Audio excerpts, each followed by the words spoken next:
Sejam muito bem-vindos a esse aulão onde vou trazer um assunto que é extremamente requerido, requer muitas dúvidas sobre o assunto e ele é muito importante, tanto para advogados quanto para peritos digitais, que é o que é hash. Que bicho é esse? Então hoje aqui um pouquinho diferente aqui no, no, no estúdio aqui para vocês, eu vim trazer esse aulão. Agora vou mostrar aqui os slides para a gente começar o aulão sem muita lenga-lenga, mas tenha certeza que esse é um assunto super necessário. E você tem que ler, reler, se for precisar, veja várias vezes. Por quê? Porque você, sabendo esse conteúdo, você vai melhorar a sua compreensão sobre provas digitais em geral e de como elas atuam em processos jurídicos, em processos probatórios. Então, essa impressão digital, né, dos arquivos digitais e, por consequência, todas as provas digitais, o que ele é, na verdade? Como é que ele funciona? Então, eu vou falar aqui agora sobre o hash, mas antes, deixa eu me apresentar para quem não me conhece. Sou Oswaldo Janelli Filho, perito digital. Já atuei em mais de 6.000 casos de fraudes digitais analisados diretamente ou por equipes treinadas por mim. Tenho alguns livros, como 7 estratégias para identificar fraudes em contratos digitais. Tenho mais alguns livros na Amazon também.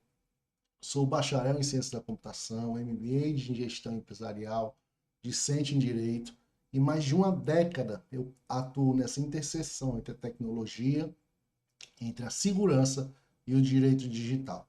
Tem algumas certificações também, como do STF, de IA aplicada ao direito, a do FEBRABAN, Federação Brasileira de Bancos, gestão de ativos digitais pela Bicrypto, algumas de segurança da informação, SEC+, CC, de cloud também, hacker da Google Ethical Hacker e várias outras. Ou seja, eu gosto de estudar, eu gosto de ir a fundo das matérias e trazer realmente a ciência por trás da tecnologia, aquela detalhezinho técnico que resolve. Então, hoje aqui estou à disposição para trazer essa aula para vocês. E quem quiser, pode me seguir lá no Instagram, que é lá no Instagram é Perito Segurança da Informação, tá? Ou então no site perito.digital também vai ver. Tem meus artigos, meus livros, curso, formação de perito. Tudo isso você vai encontrar nas redes sociais. Então, a analogia que eu sempre gosto de fazer sobre hash é que, no caso, por exemplo, que a gente está lidando com um contrato digital, mas que fosse qualquer prova digital, o contrato é a carta. O hash é aquele selo por cima é o selo de lacre que vai por cima da carta para confirmar que ela não teve modificação e que ela é original. Então, digamos que temos um contrato de crédito com as suas cláusulas, os seus valores, né? É finalizado esse documento, é assinado por todas as partes, se calcula o hash, né? E ele vira esse selo de proteção. Esse hash aí, que é mais ou menos como vocês estão vendo do lado direito, um exemplo de SH256, são 64 caracteres únicos, né? Que confirmam que aquele contrato se encontra no mesmo estado inicial.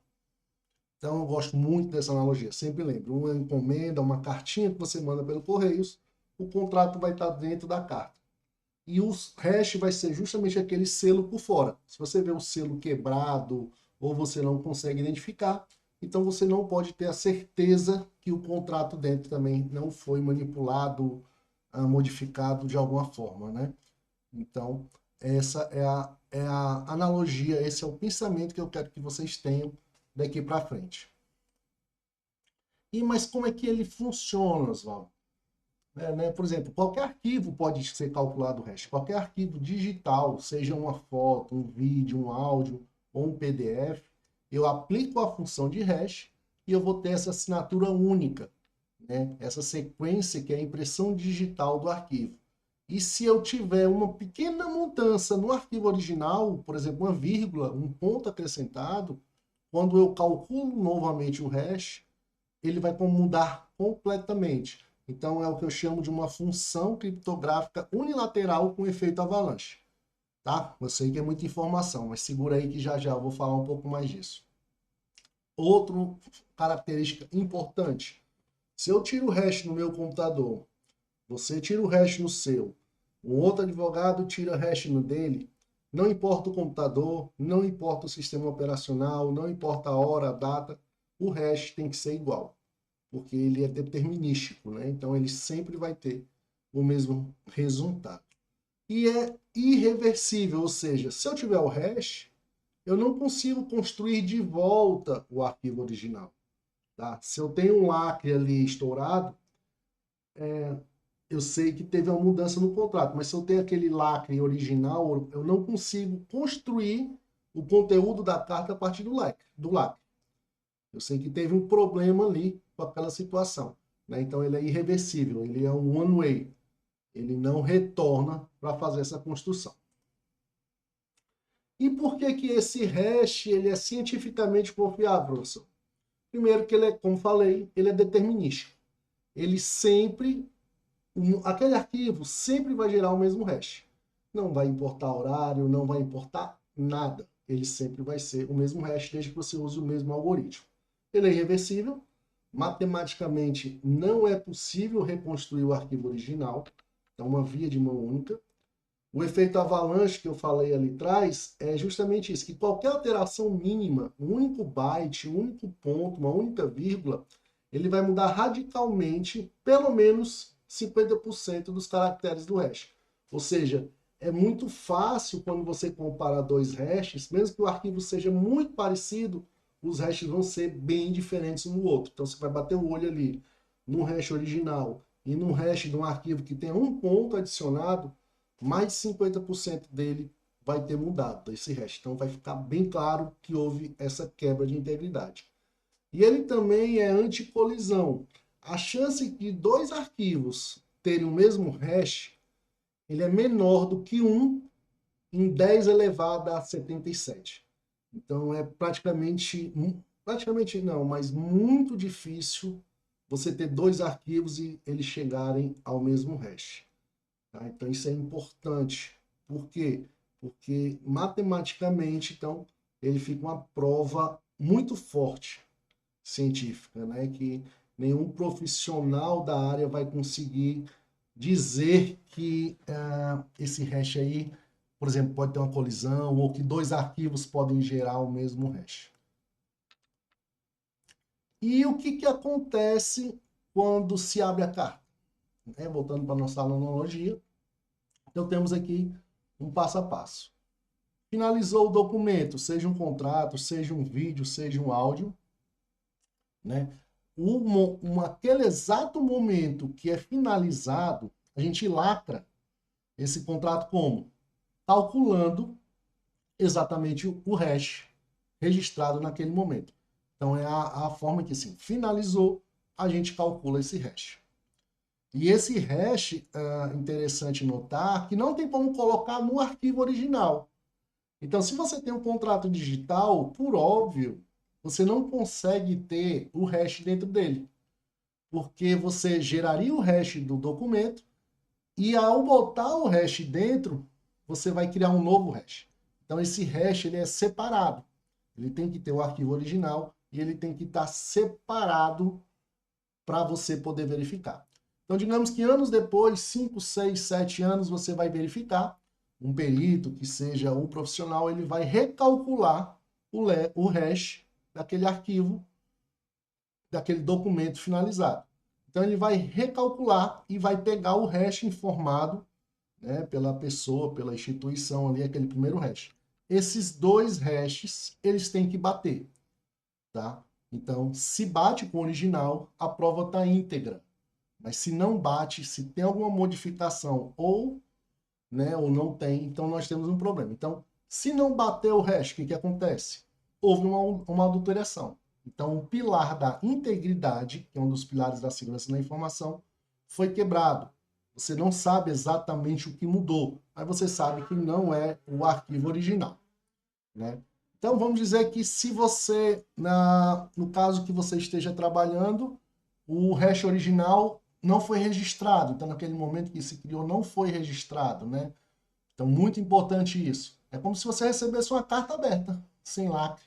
Não tem como saber se o conteúdo é original, se foi modificado, se foi trocado, porque qualquer versão pode ser a verdadeira. Então, a falta do hash original já é um indício de irregularidade, né? Já é uma quebra da integridade. E um outro erro muito comum também, que eu vejo aqui em casos que simplesmente é informado um hash ou um número, né, que muitas vezes nem é um hash, e a pessoa fala, ah, não, tá aqui, o hash foi informado. Isso não é a garantia da integridade. Então, o perito, a pessoa, o profissional, ele tem que recalcular o hash do arquivo original. Então, ele tem que ter o arquivo original na sua íntegra, recalcular esse hash e ver se bate com o hash que foi registrado lá atrás.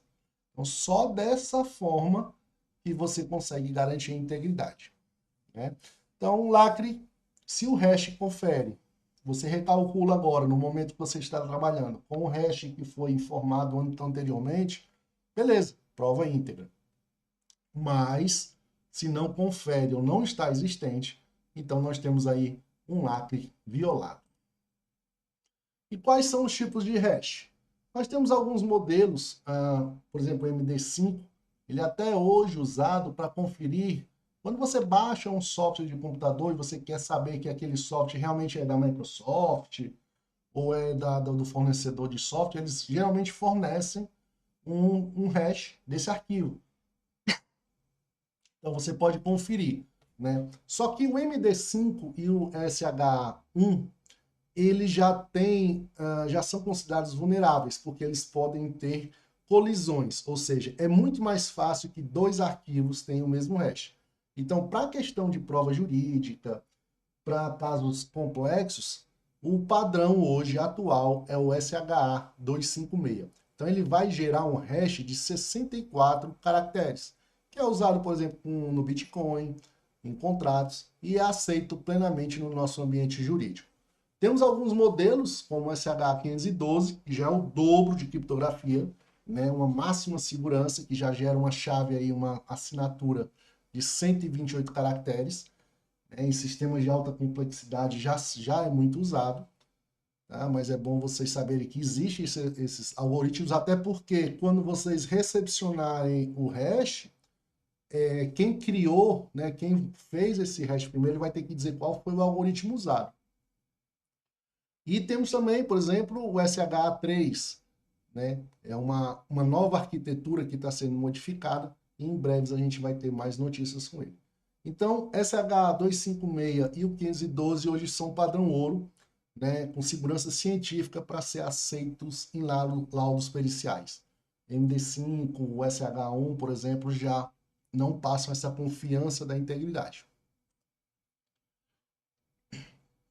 Então, um exemplo prático aqui. Nós temos um contrato .pdf, por exemplo, um arquivo original de 2.3 megabytes, e ele gerou esse primeiro hash aí, A665 e tal, e gerou esse hash. Então, ok, o arquivo é original, e eu peguei e alterei o PDF, alterei uma vírgula, adicionei uma vírgula. O hash dele já vai ser B3, A8, F21, ou seja, olha como ele muda demais em relação ao original. Né? Então, só de bater o olho nos dois hashes, você vai dizer, opa, esse arquivo aqui, contrato.pdf, ele não é o mesmo daquele. Aconteceu alguma coisa aí no meio de campo. Né? Então, por exemplo, se eu tenho 10 mil, ali o valor do contrato está escrito 10 mil. Gerei o hash, deu 8D, 96, tal, deu esse hash aqui. Eu acrescentei um zero, um mísero caractere, eu já vou ter um hash totalmente diferente. Da CC 8782 também. Batendo o olho aqui, você vai ver, opa, não é o arquivo original, ele teve modificação. Você pode, não dá para saber exatamente onde foi modificado, se foi acrescentado ou não, mas você tem a certeza que a integridade foi comprometida. Qualquer alteração, mesmo invisível, um ponto branco no branco ali que não gera perceptível para a gente, que é imperceptível, ele vai gerar esse novo hash totalmente diferente. Então, isso já aí mostra a quebra da integridade. Então, vamos trazer aqui um pouquinho das situações reais que pode acontecer com o hash, né? Então, vamos dizer que um banco, ao ter um contrato digital questionado, ele apresenta ali o contrato digital, mas ele não traz o hash. Então, ele traz um PDF de um CCB, que é uma célula de contrato bancário, que alega ser o contrato original, mas não tem nenhum hash vinculado ao arquivo. Um PDF qualquer solto. Então, a partir daí, sem esse hash, a integridade ela fica impossível de aferir, né? Então, no laudo para os peritos, ou em réplica para os advogados, ou em outro momento processual na petição adequada, você vai alegar justamente isso. Sem esse hash, eu não tenho como aferir essa integridade. Tá? Então, não tendo hash, essa prova ela não pode ser considerada íntegra. Eu poderia trazer uma modificação, e a gente sabe que na internet hoje é muito fácil você fazer uma modificação. Você pega ali o nome de uma pessoa, você coloca outro, você muda valor, você muda, copia e cola os dados de um arquivo para o outro, e sem esse hash, ele vai perder a integridade. Um segundo caso, por exemplo, é o banco informa um hash, mas ele não junta o arquivo original. Isso é muito comum, tá? Eles colocam uma cópia do arquivo sem ser o original, e até o documento que eles colocam no processo, no sistema EPROC, PJE, PJE, o próprio... todos eles, na verdade, né? Quando você coloca lá, ele cria metadados e ele muda o arquivo. Então ele fica não sendo mais o original. Então ele informa um hash ali e o PDF, o documento que ele acosta, sofreu modificações. Então, se você for tirar aquele documento ali dos autos processuais e recalcular o hash, você vai ver que o hash não bate com o hash informado. Qual era o comportamento ideal para a instituição quando ela é questionada? Ela tem que enviar de alguma forma o PDF ou o arquivo de vídeo, que seja, na forma original. Não simplesmente acostar nos sistemas judiciais. Então, ele pode usar, por exemplo, sistemas como o RDC Archive, que a resolução 408 do CNJ fala, pode colocar junto à secretaria, né? Pode de alguma forma que o arquivo não sofra nenhuma mudança. É até comum instituições com melhor controle, com melhor qualidade na integridade dos dados, eles disponibilizam um zip, um arquivo zipado, que o PDF está lá dentro. Por quê? Porque toda vez que você deszipar, né, você descompactar, o PDF vai continuar íntegro, então não vai sofrer mudança. Então, nesse caso que você tem o documento CCB nos autos e não tem o original, qual é o padrão ouro? Você solicitar o arquivo fonte, né? Isso com um perito digital poder fazer a perícia corretamente. Sem o arquivo original, sem o arquivo íntegro, ele não tem como fazer. Claro que para o advogado, se você está advogando na causa, é uma inconsistência que você vai mostrar. Né? E no seu caso, como você está atuando a favor do cliente, você vai mostrar que o banco ou a instituição ela não trouxe os componentes originais para poder fazer a perícia, para poder fazer a verificação de integridade. Né? Então, portanto, não tem como ter uma força probatória aquela prova digital mediante a falta do hash. E outro erro também muito comum, que é um erro metodológico, é que o banco informa o documento, o banco traz o hash e o perito ali, o profissional, ele não recalcula. Ele simplesmente confia que aquele hash é original, né? E que está errado.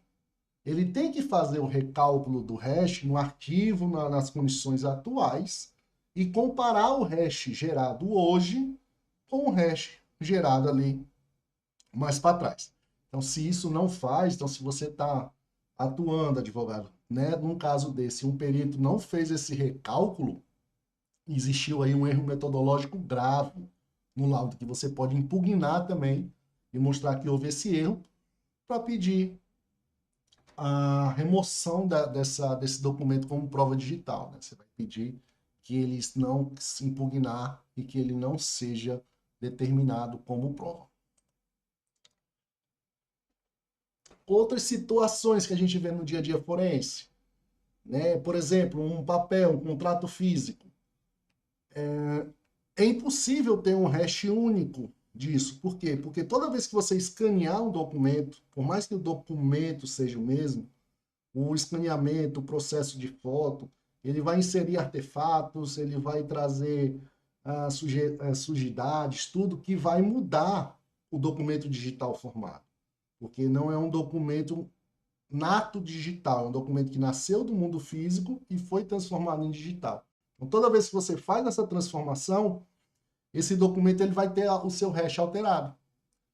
Tá? Então, é importante ver isso, né, para não ficar tentando nessa questão de hash, por exemplo, um contrato que foi assinado fisicamente, né? E se você tentar escanear de novo, você vai ter outro hash. Isso é uma característica desse tipo de material. Outra situação, por exemplo, é quando a plataforma da instituição, de quem gerou o contrato, ele traz um número ali grande, tá? É chama UUID, que é um número único de identificação. Então, muitas vezes, essa instituição ele coloca ali um número grande, é um conjunto de caracteres, mas ele não é o hash criptográfico. Só que ele coloca ali para que os leigos, para que as pessoas que não saibam exatamente essa parte técnica, pô, vai olhar e vai bater o olho ali e vai falar, pô, tá aqui o hash, então o arquivo tá ok. Então a gente tem que ter essa certeza. Uma coisa fácil de visualizar, por exemplo, é você ver quantos caracteres tem. Né? Geralmente usa o SH256, que são 64 caracteres, e não tem traços, hífens, né? Um UUID, ele já vai ter muitas vezes divisores, hífens, pontos, em várias partes. Então a gente tem que ter cuidado para não misturar as coisas. Né? Um outro caso, por exemplo, é quando uma prova é coletada em ata notarial e é calculada ali com hash. Então, o hash vai constar na ata notarial e aí é possível recalcular e confirmar que aquele arquivo que você está trabalhando, que você está fazendo a sua verificação, ele realmente foi o que foi atestado pela ata notarial. Porque a gente tem que ter cuidado, porque quando vai para a questão de ata notarial, o tabelião ele vai atestar o que ele vê na hora. Mas se aquele arquivo já foi modificado, por exemplo, se eu tenho um contrato digital com fulano, e aí eu mudo, altero ali os valores desse contrato, levo para o tabelião e peço uma ata notarial. Então ele vai atestar ali que o contrato é de 100 mil reais, mas era de 10 mil. Né? Mas então na ata notarial vai ter lá. Eu, fulano de tal, na data tal, tal, tal, atesto que o contrato tal, tal, de valor de 100 mil. Certo? Então veja que a prova já foi manipulada antes de ir para a ata notarial. A gente tem que ter cuidado, sempre procurar profissionais especializados e se especializar na técnica, para poder não cair nessa pegadinha de simplesmente confiar na ata notarial. Tá? Tem essa particularidade aí. E o hash na cadeia de custódia? Cadeia de custódia, esse assunto aí tão importante hoje que está se falando, e que veio pela Lei de Pacote Anticrime de 2019, já existia em normas ISO, mas foi inserida mais objetivamente pela lei, pelo pacote anticrime. Então, o que é cadeia de custódia, Oswaldo? Cadeia de custódia são todos os passos, desde a apreensão do material, a gente sempre fala corpo de delito, como por exemplo uma arma, mas aqui a gente está falando do digital, então seja de um celular, seja no computador, seja do e-mail. Então começa ali na apreensão e vai até o descarte. São vários passos dessa cadeia. Então é justamente a cadeia. Pensa no ocorrente, tem cada elo, e basta um elo deles quebrar que a corrente perde toda a sua força. Então, por isso que é importante também o hash. Então, vamos dizer que temos a apreensão de um celular. É calculado ali o hash do sistema, da integridade, né? Foi feito passa por um software tipo Celebrite, Avila, alguma coisa, faz a extração e ali se tira o primeiro hash. Quando vai para o laboratório, se tira outro hash. Se vai depois para a perícia, vai tirar outro hash. Né? Chega no juízo, pode-se tirar outro hash também. E todos esses hashes têm que ser iguais. Então, se ali entre a perícia e a prova que está no juízo o hash é diferente, então houve uma diferença. Então, a prova que está ali no sistema judicial é diferente do que a perícia trabalhou. Então, por isso que é importante entender o conceito do hash para que seja verificado, e é ônus do Estado trazer isso, né, em caso de penal ou no caso do civil, a parte que fabricou o documento, que criou o documento, que todos esses passos, todas essas mudanças de mãos, seja calculado esse hash. Então, o hash ele vai ter que ser igual em toda a cadeia, para mostrar que ela tem plena validade, que ela mantém sua integridade, e que o juiz, lá no final, ele vai poder confiar nessa integridade. Se houve algum ponto que esse hash mudou, né, e como eu expliquei antes, muitas vezes a gente não sabe o que mudou, por ser uma característica das provas digitais, né, ela é volátil, então simplesmente a gente tem que olhar de outro jeito e muitas vezes pedir a nulidade dessa prova. Né? Essa prova fica imprestável, porque nós sabemos que teve uma mudança, não tem como saber exatamente qual mudança, se foi inserção, deleção, edição de dados, mas sabemos com certeza que não está íntegra. Tá? Então, isso aqui, para criminalista, hoje está sendo o suprassumo da advocacia, dos peritos também que estão atuando na assistência técnica, tá? São peritos digitais criminais que estão fazendo assistência técnica dessa parte técnica científica junto com advogados e trabalhando nessa lógica da cadeia de custódia, na lógica do hash, toda essa parte científica e tecnológica. E você que está agora aqui, você vai me perguntar, mas Oswaldo, beleza, você me falou que eu tenho que tirar o hash, tenho que calcular, tenho que fazer não sei o quê. Como é que eu faço isso? Eu apresento para vocês o CAP. O que é o CAP? O CAP é o meu ecossistema que eu uso pessoalmente e há algum tempo atrás eu liberei para outros profissionais poderem usar. Então é um laboratório online de provas digitais. Neles são mais de 40 ferramentas, né, que elas fazem, por exemplo, essa verificação, cálculo, comparação de hash.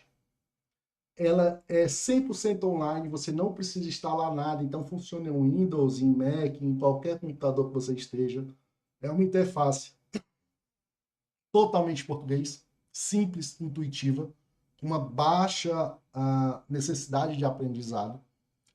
Ele tem muitas ferramentas também, um relatório automático pronto para laudos. Então, se você trabalha com laudos, você vai ter essas informações de hash, ou o advogado vai querer salvar em PDF para anexar o cálculo daquele hash do arquivo para mostrar de forma certeira que é diferente. Então, ele tem cálculo de hash, tem comparação. Você pode botar um arquivo e botar o hash e ver se aquele hash daquele arquivo bate com esse hash informado. Tudo isso nessa ferramenta, rapidamente. E eu estou entregando para você agora, tá? Por tempo limitado, 5 dias gratuitos. Como é que você vai fazer? Você vai apontar aqui nesse QR ou vai entrar no site caponline.com.br/lp1 e eu vou passar o link para vocês também, mais fácil para vocês clicarem. Você vai fazer seus dados, vai deixar o número do cartão, mas você vai ganhar esses 5 dias gratuitos. Só a partir do 6º dia, caso você continue, você vai ser cobrado aí um valor irrisório, menos de uma pizza, para mudar a sua carreira no mundo de provas digitais. Então, é um presente meu para você que acompanhou, para você que está mais interessado em saber mais de hash, e agora você vai ter a ferramenta certa para fazer o cálculo, para fazer a comparação, tá? Você vai usar o CAP. E não é só isso, tá? O CAP tem outras ferramentas, como por exemplo, você pode pegar uma geolocalização e calcular as geocoordenadas dele. Você pode pegar um endereço e comparar com a geolocalização para ver se bate. Você pode pegar um endereço IP de um contrato digital e verifica se ele vai bater ali com o endereço da pessoa que está no contrato. Tem um módulo todo de consultas, que é um bônus que eu trago. Você consulta nome, CPF, placa, CNPJ, né, para você fazer um levantamento aí em fontes OSINT, né, que são fontes abertas, e verificar. Às vezes você está precisando localizar um devedor, localizar um endereço, então também vai ter essa vantagem. Além de validação de assinaturas, então você vai verificar se a assinatura ela é, por exemplo, uma assinatura digital qualificada ou não. Se for avançada, você vai poder verificar os metadados daquele documento assinado. Então ele é bem completo, é um kit que eu uso, eu criei. Por quê? Porque muitas dessas ferramentas não existem, ou eram cobradas individualmente, ou eram difíceis demais de usar, mas fiz essa concentração. A gente tem centenas de peritos, centenas de advogados que usam diariamente essa ferramenta, escritórios grandes usando. Então, tenho certeza que se você vai olhar lá, você vai ter esses 5 dias gratuitos e vai ver como é que ele vai poder mudar a sua forma de atuar. Então, você vai deixar simplesmente de confiar no que os outros vão falar ou vão julgar para trazer provas incontestáveis, né? Tem também um módulo, por exemplo, lá, que é o CED, o coletor de evidência digital, embutido já no CAP. Então, em vez de você usar ferramentas que cobram 100, R$ 150 para você obter uma evidência digital, por exemplo, uma conversa de WhatsApp, um Instagram, uma página, você vai usar essa ferramenta, ela vai tirar ali, eu digo que é um print qualificado, não é só um print.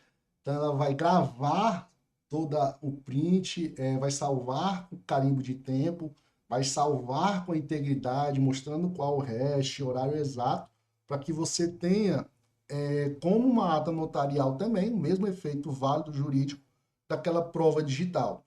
Então, se você quer provar uma foto que está no Instagram, uma conversa que está no WhatsApp, um site que está plagiando alguma coisa ou difamando alguém, você vai ter essa ferramenta também no CAP. E é isso.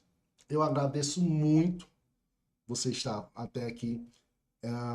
Sempre pode ir lá no Instagram, na comunidade de provas digitais no WhatsApp.